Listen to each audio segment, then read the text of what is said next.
আমরা প্রায় সময় পার্টস অফ স্পিচ নির্ণয় করতে ভুল করি। যে কোনো পরীক্ষার খাতায় দেখা যায় পরীক্ষার সময় যে পার্টস অফ স্পিচ নির্ণয় করতে আমাদের ভুল হয়ে যায়। কারণটা কি? আমাদের যথেষ্ট জ্ঞান নেই এই পার্টস অফ স্পিচের উপর।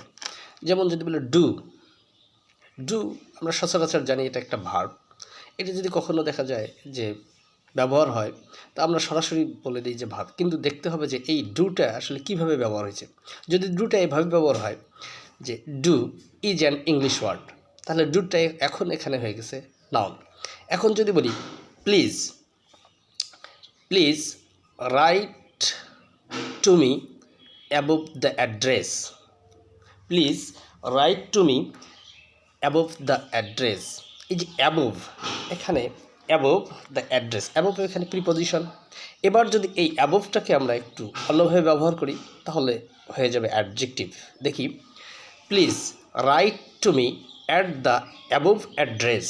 এবার দেখেন অ্যাবভের আগে দি আছে, তাহলে এটা কি হয়ে গেল? অ্যাডজেক্টিভ হয়ে গেল।